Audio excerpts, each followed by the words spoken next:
So it's your girl Ebony back again today, Black Dot Underground, Africatown. Today we got a very, very special guest, Wyking Garrett, the Community Land Trust and CEO himself of Africatown.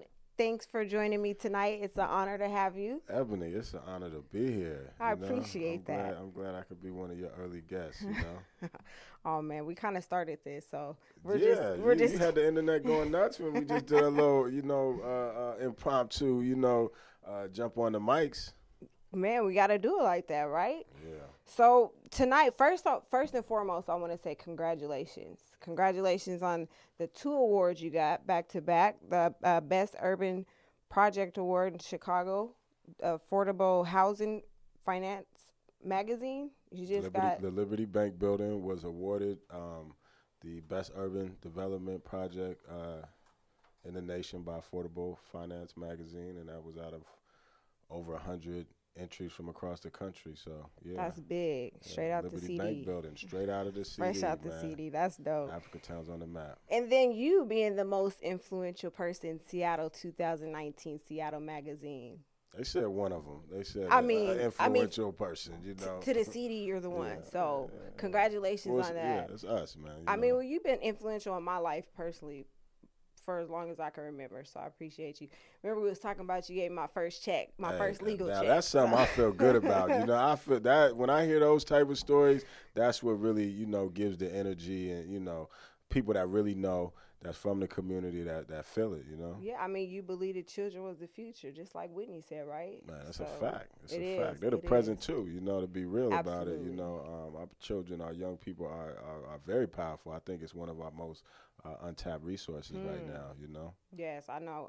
Just being in the groups with my youth, with the youth that I mentor and hang out with, I learn a lot from them. I just soak up the game and, get tapped into the new lingo. And, but they're just masterminds for real. They're going to let us know where the world is at and where it's going. Exactly. And if you're not tapped in with them, you're going to tap out. You dinosaur game, you are, yeah. You're looking for a CD player, Okay, so what is Africatown doing that led up to these awards? Well, what Africatown is doing and what our community and so many people that's involved, because really, I always had to say I am because, we are, and we're really continuing the legacy of our people being builders, being designers, being creators, from, the first civilizations to, the amount of building that we did in this country. A lot of times we didn't get the benefit of that. But even when we talk about people like, Marcus Garvey and that vision and just Black Wall Street and, everyone that's been striving to make it possible for us to really realize our human rights, our self-determination to design and make a world and make space and make community where we can grow and thrive. That's what Africatown is doing. Specifically, we have a focus around the Central District, which has been a home of the Black people of African diaspora in Seattle for almost 140 years. We built businesses, institutions, really created this as a heart or center or soul, and added a lot to Seattle overall. And now we've been displaced and are being erased, but we're making sure that we're on the map. We have to have space to be, right? Yes. Everything that exists has to have some space to be. So the focus is it's an asset-based community development strategy. So it's comprehensive. It deals with, education. It deals with economic development as far as growing our businesses, solidifying our businesses. It encompasses our culture, cultural activities, arts, events, and a big part, which we're, some of what we're talking about now, is the Africatown Community Land Trust, which is focused on acquiring and developing real estate so that we can continue to have our community living here, our businesses here, again, our institutions here, And so that's get some traction. And again, it takes all of us doing what we can. We have the brilliance among us. We have the resources. We just have to put it together in ways that bring about the best outcomes for us. Absolutely. Because other people are organizing our resources to benefit them. Right. That's why people open businesses in our community. Right. We work in a lot of corporations. We work in government. Right. And we just have to bring those skills back. So Africatown is really creating space for Black brilliance to benefit Black people. Absolutely. And I guess everyone else after that, because when we do better, everyone else, even when we're doing bad, we help other people do better. You just look at the story of us here. So that's a fact. Mm-hmm. So with the history being as important as it is, what made you choose Africatown for the CD? Yeah, that's a good question. I think a big part of Africatown was about also reclaiming our narrative, mm-hmm. right? And being self-determined. One of the principles of Kwanzaa is self-determination, Kujichagulia. And one of the key pieces of that is the power to define yourself and to name yourself, And we know that when we were brought, many of our people were brought here, our ancestors, their names, their language, and things of that was taken away. And we were defined according to other people's right realities. So when we look at, Black spaces in the U.S., it's always, you think about where Black people are, it has a negative connotation, right? It's the ghetto, it's the hood, it's a place to escape, right? And although these are the places where so much has been created, you think about all of the music forms that have come from, our communities, just the innovation overall, right? And then when you think about Black spaces like, let's say, Africa, it has a negative connotation, right? Which is, people starving, civil wars, in need of aid, is poor, but yet this is the richest continent, and the birthplace of, humanity, civilization, sciences, etc. So we have to elevate the right definition, right? And not have a deficit or negative based definition on us. So when we look at Africatown, people have a lot of different identities that they, identify, and that's everybody's choice. But the thing that is most common and unites us, that if you want to see the most people that look like us, you go to Africa, right? Absolutely. And most of us do trace our roots there. And so Africatown is like something that is encompassing of all of our experiences. So whether it's our Black experience right here in the CD for the last, 140 years, or, our Black Wall Street, our Harlem, our Southern experience, but we also have Afro-Caribbean experience, Afro-Lats, because our people was spread out when we were brought, so all of that is part of our experience. You look at, a lot of people in Seattle actually trace their roots to Louisiana. A lot of Louisiana roots go to Haiti. And then Haiti is a direct connection, back to Africa. And you can see that through some of the culture that travel, right? And even some of the architecture. So, that's what the Africatown represents. Like, if you look at our people, it's like one jewel, but many different facets to it, right? And so what part of that do we want to take as inspiration for what we build into the future? That's the idea, that the best, the beauty, the brilliance of our people, regardless of time or geography, is what we use as our foundation. That's why it's an asset or strength based, not based on what we didn't have, but we want to look at our great points and use that to build our future. And that's the vision of what Africatown really represents. Man, it's always good to ask you these questions, because I get the history lesson that we should have got way back in school, where they're teaching us their history or what's normal for them or what they want us to believe. But I can ask you the same question and I'll get something new out of it each time. And to that point, a lot of time we say Africatown, people, kind of be having a funny, reaction, and so. But then when we say, Chinatown, it's like, oh, it makes sense, right? Everywhere there's a community of Chinese people outside of China, is pretty much is recognized as Chinatown.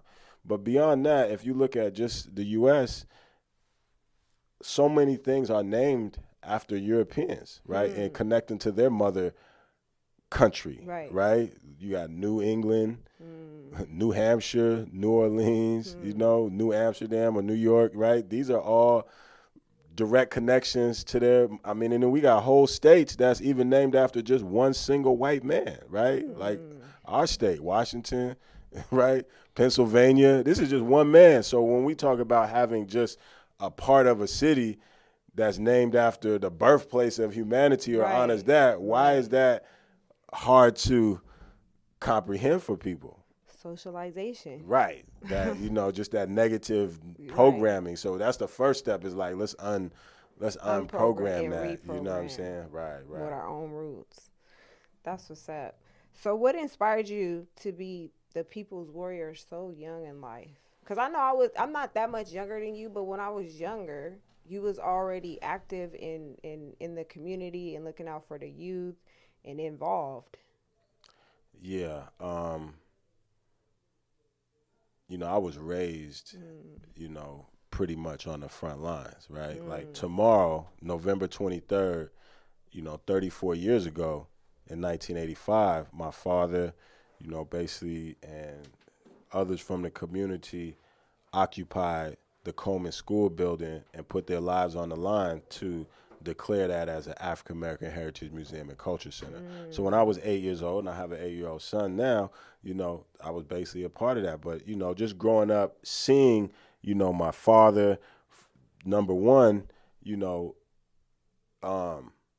expressing his agency in the world, like, you know, they trying to make it like this, we're gonna make it like this, right? How make it work, you know, for us. So seeing those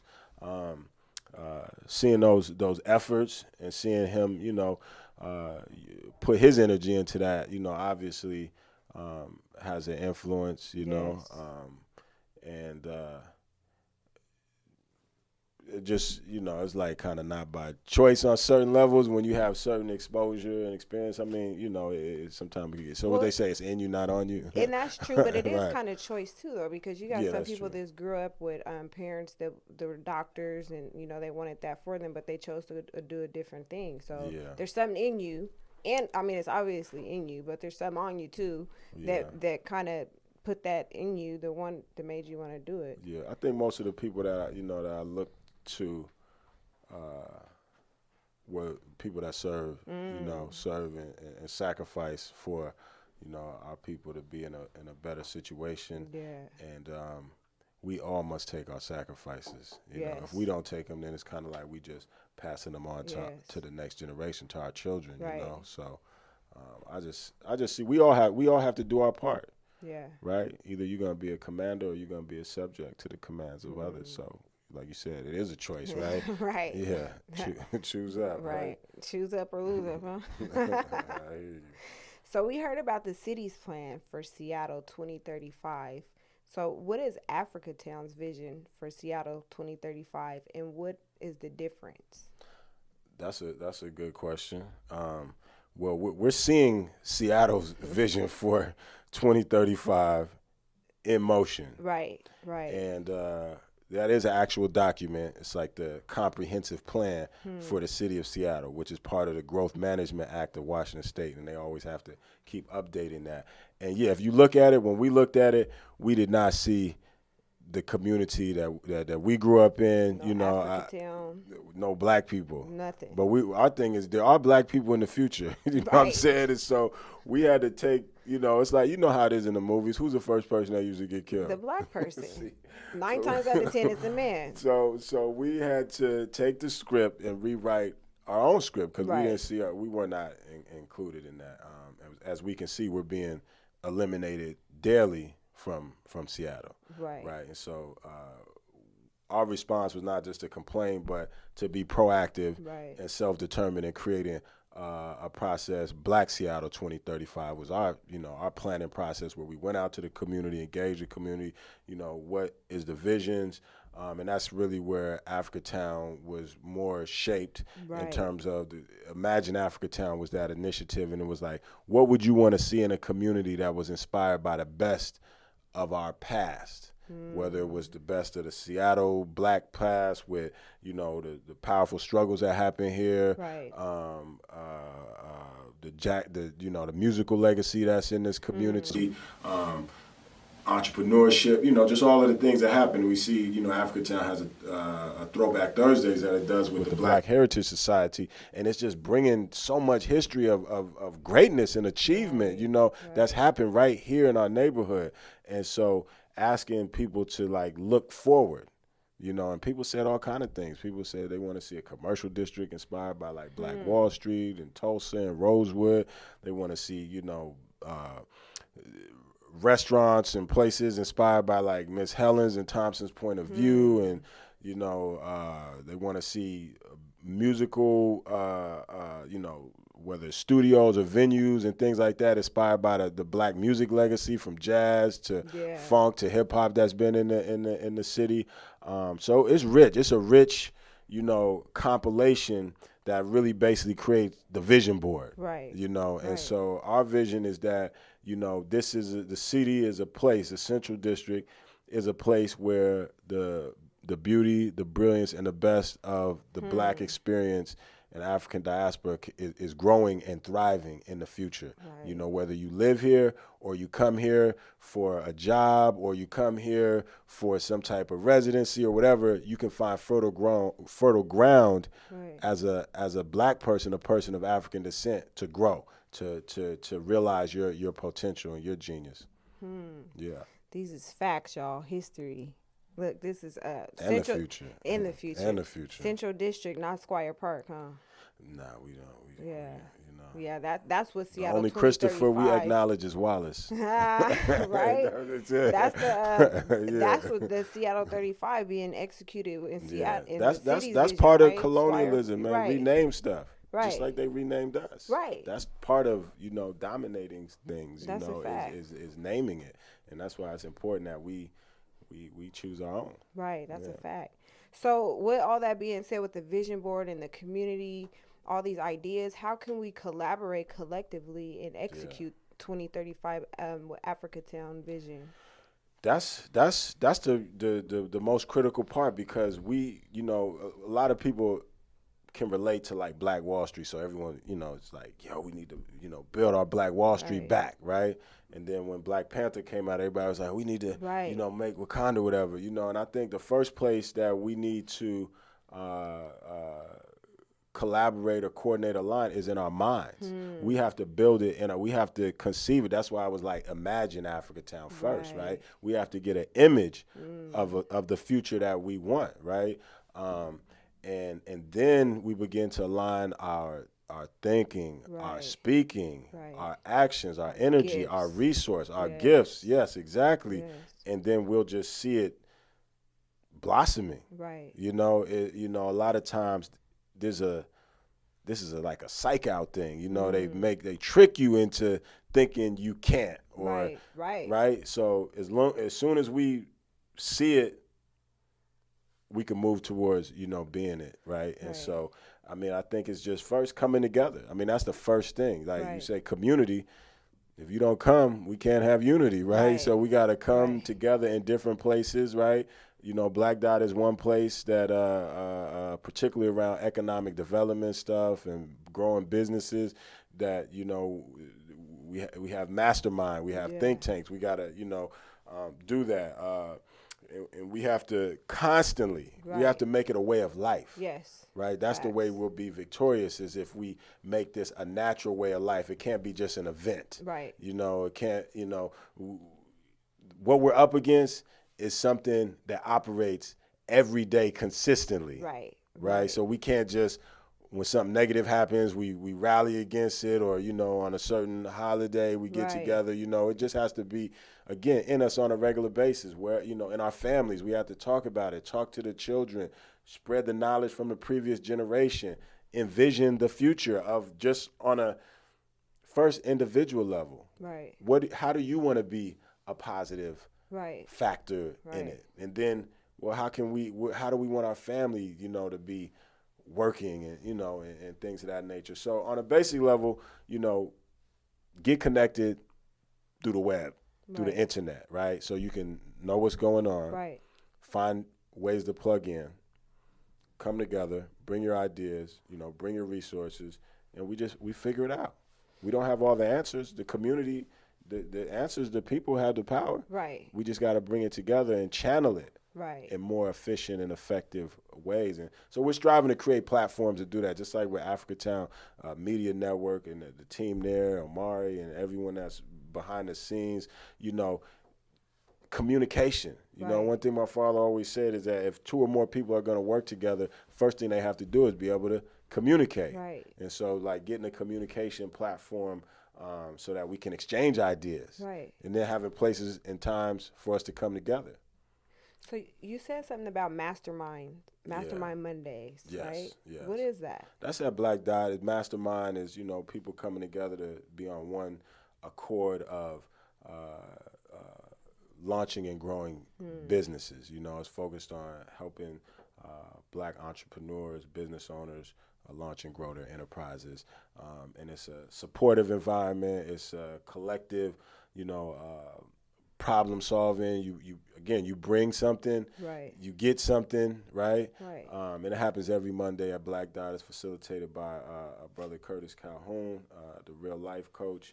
And it's a great environment because people are just doing all different types of things. It's inspiring. Being an entrepreneur is hard. Yes. It's stressful. It is. When you're responsible for everything. So having a community to help you, like I say, people learn from their mistakes. Right. But wise people learn from other people's mistakes. Right. So now you got a group of people to exchange knowledge, resources, network, collaborate on business, And a group of people that look like you. That's look correct. like us, look like me. To have a shared cultural experience. Yes. Lived absolutely. experience, and so maybe some of the same challenges. Yeah, and I also know that there's a shared working space as well, right? Yeah, Black Dot Underground is a co-working and incubation space for Black entrepreneurs, creatives, technologists, community builders to basically have that ground zero, that epicenter, right? Yeah. And it's it was created out of the work of Hack the CD some years ago to be a permanent location and really to test programming that would live permanently in the future Fire Station 6, which is on 2030, or the former Fire Station 6 on 23rd and Yesler, which we've been working with the city to repurpose as William Gross Center for Cultural Innovation and Enterprise. So Black Dot is here now, but the goal is to have a nice, super fitted out, space that's customized and tailored for growing our innovative culture in the community. That's dope. And That's entrepreneurial, so dope. yeah. We've been innovating Yes. in this community. Been entrepreneurial, been hustling, right? How do we take that to the next level, connected with the economy that's around us and the global economy? Because that's, at the end of the day, that's where everything connects at. Yes, absolutely. So doing this work, and sometimes, well, not sometimes, I'm pretty sure a lot of times it gets tough. And so what drives you? What keeps you going and fighting when you get pushback from systems, but even more pushback from our own communities? Like, what still keeps you pushing to this vision? At the end of the day, we do the best we can with what we have while we can, right? I'm not running through swamps like our ancestor Harriet Tubman, right? And, being chased by dog, we sitting in a studio right now, we're talking about it. So, it is a rough road, but we think about those that came before us and what did they endure for us to be here. Right? So, yeah, I seen, two memes or T-shirts. One is, I don't know who originated the quote, but "We are our ancestors' wildest dreams" is one. And then another one I seen more recently is like, we are the grandchildren of the slaves you couldn't kill, And so, again, when I think about what my great grandparents endured, and then I look at what I'm dealing with, Right. It gets tough, but just put it in perspective, Right. context, Right. And just knowing that what's in us is greater than any of the forces that are out here against us. Yeah, those forces are afraid of our power, and that's why they're scared of us and put all these stigmas on us, right? And so they work hard to keep us apart, and keep us unaware of again the power that's in us. And that's what you said earlier. How do we come? I mean, that is the key thing, coming together. There's a lot of things that are done to keep us from coming together. Right, and I think one of the biggest things for me is stop accepting the stigmas that's put on us, because we've been socialized so much that we get these stigmas put on us, and sometimes we show up in a way that we are expected to, not necessarily what we authentically are, right? So socialization is huge. So when I come to these spaces, when I come to Mastermind Mondays, just the energy is so authentic, just it gives hope to the hopeless, you know what I'm saying? To just be able to come back to the CD and be around just the energy and, the collective entrepreneurial spirit, just everything is it's so much more hope. Like, there's a time that I remember they did the weed and seed when it was all, this is like on a whole bigger scale, right? But to be able to come back home with the people that, gave me my first check. That's like, it gives hope to the hopeless, and it makes me feel like we can have our CD back, but better.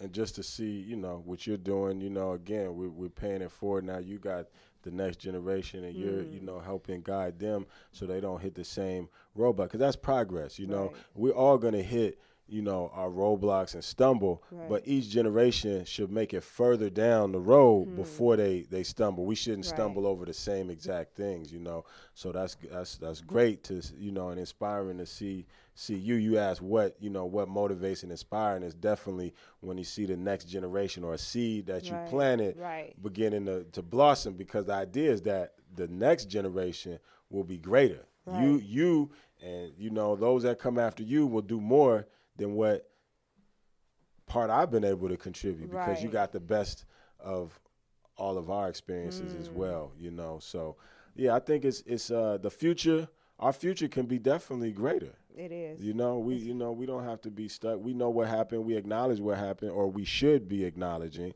so that we can move, forward to the future. Speaking of the youth, what's going on with Africatown youth?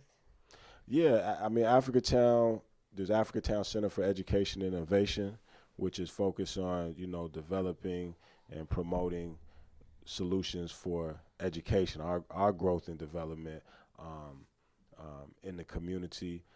There's many different programming that happens there, from, the younger elementary age all the way up to our like Africatown Youth Ambassadors, which help produce the Black graduation, which happens at the end of the school year to celebrate the positive, the positive narrative. We're having many of our young people are graduating, and we want to acknowledge and celebrate them in the area.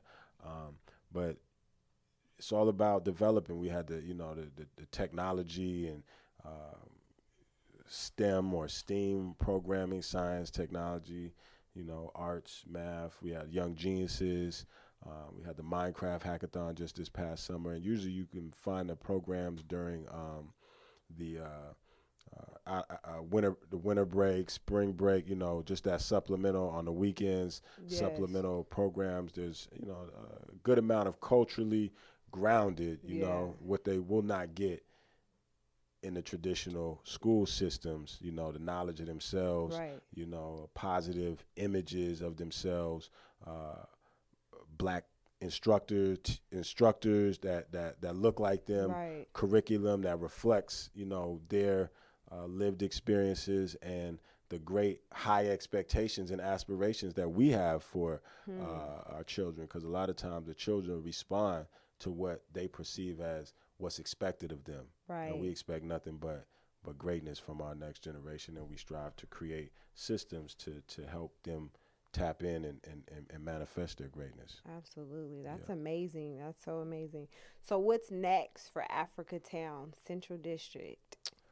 What's next for Africatown? The big thing right now is Africatown Plaza, which is the next building. So Liberty Bank building was done. The ribbon was cut this year in 2019. And it has 2 awards already, correct? It has received, Liberty Bank building has 2 awards. It is nationally recognized for particularly the focus on, honoring our community and being a place of rebuilding our community. Buildings don't build communities. Lots of people building affordable housing, low-income housing, Right. et cetera, et cetera. But our focus there in partnering with, like the Black Community Impact Alliance and Bird Bar Place and Capitol Hill Housing as the affordable housing developer, what we brought uniquely to that was the focus on, again, continuing the legacy of the original Liberty Bank, which was established to give access, economic mobility to our community, which was being denied. And we're still dealing with many of those same issues Facts. in 2019 as in 1968 when Liberty Bank opened as the first black bank, only black bank in the state. And so that is 115 units with 3 businesses on the bottom. Earl's, legendary, 30 years on the block, moved over there and not being displaced. So we'd like to see another 30 years. That Brown Girl Cooks and Damon Bomar are opening up a restaurant inspired by Miss Helen's and Thompson's point of view. And then Cafe Evo, which is a coffee restaurant by a young Ethiopian entrepreneur, Solomon Duby, is the third business. So now the next project is Africatown Plaza across the street at the Midtown Center, which is on 23rd and Union, for those that remember where the liquor store and the post office and Earl's was originally at. We have part of that block to do another project, which would be Africatown Plaza, which would be 138 units, approximately, with commercial space on the bottom. And then, a big push right now. So we have part of the block. And Lake Union Partners, which is a market rate developer, has the larger share of the block. But there was an MOU with them to prioritize some of the same values that we have on the whole block, not just limited. So prioritizing Black-owned local businesses for the commercial space in their side of the project as well. So right now, really a big push for any entrepreneurs, people that have businesses that are looking for commercial space, come back to 23rd and Union. That's active right now. And then, the Africatown Plaza, we've went through the design with the community. We've come out with, we think a design that, is reflective of what community said. Obviously, we have limitations based on, money, right? And our applications are now into the city to move that project forward. So we need people to keep telling the city while there's, talking about inclusive and equity and race and social justice. We hear these things all the time in Seattle. We need to see it in bricks and mortar, on a day-to-day basis, right? Because every day, stuff that doesn't include us is being built. Right. That's where the Peace House was. Exactly. We started right there. Shout out to, I remember that. Savior, who first was the property manager who set up the situation for us to have the Peace Center there, and from there we just built on that, and now we're gonna, we own part of the block. So building block. We got to keep building, think big, collectively. Working responsibility. Yes. That's what gets it done. So how could one reach out to Africatown, get involved, volunteer, donate? See all what Africatown has to offer, because there's so many different things. It's multifaceted. How can we just get it all? Yeah, definitely get connected online. The Facebook, Africatown, Seattle, the Twitter, the Instagram is one way to stay plugged in what's happening in events, And then, there's the Black Dot, there's Africatown Community Land Trust, africatownlandtrust.org. That's where you could go to sign up to volunteer. But the most basic thing a person can do to contribute, because everyone can offer something, is just share things online. When something new is posted, information, event, share it on your own social media. That's just a few clicks. Right. Right. Right. So give some clicks for the cards, right? Right. You know, people be saying, "Oh, you can't be a Facebook or Instagram warrior, whatever." But we need that. We need our social media army to help, you know, push things out. Again, if you want to be more hands-on, you have some time to bring your talents, you know, your treasure. Go to africatownlandtrust.org, and I think the link is in the description. And sign up, right? In terms of what you can do, and if you want to invest, meaning, you know, contribute financially some of your treasure, right? Which we have to. We can't expect other people to fund our, you know what I mean, freedom like that. Right. We definitely got to get our tax dollars back. You know, we spend monies with corporations, so we should expect them to put in, but we should also set the bar by putting our first, you know, ourselves, $5, $10, $50, whatever, into it, and you can do that. I think in the description below, you can sign up to give one time, give recurring monthly. I think people should, you know, become recurring. Give, you know, $10 a month. You're not gonna miss that. Right. $20 a month. I mean, we can push it up. Push it to, you know, let it stretch a little bit, and then watch what happens. You know, be a stakeholder. So yeah, that's how we get connected. Thank you so much. You just gave so much history, knowledge, past, present, future. Appreciate you. And there you have it, folks, from the man himself, Mr. Wyking Garrett. To the woman herself, you know, to the queen, Ebonee, back on the block. It's good to see you back. You know, I'm moving and grooving. I feel better. I feel like, okay. I know how you know. I know how you move. You know, I know your power and your strength. So it's good when I see the people, you know, showing up to take their post. It's a beautiful thing. I appreciate that, man. Iron sharpen iron. You know, it's only fair to come back to where I was rooted and grounded, and those that, you know, invested in me, show me how to invest in the next. So you gave me my first check, and I've already been making contracts for my youth. You know what I'm saying? So iron sharpen iron. So I'm just trying to get a little bit more fed to my soul so I can feed to the next. So thanks again. Hope you guys got a lot out of here. But before we go, I want to ask you, what's in your toolkit?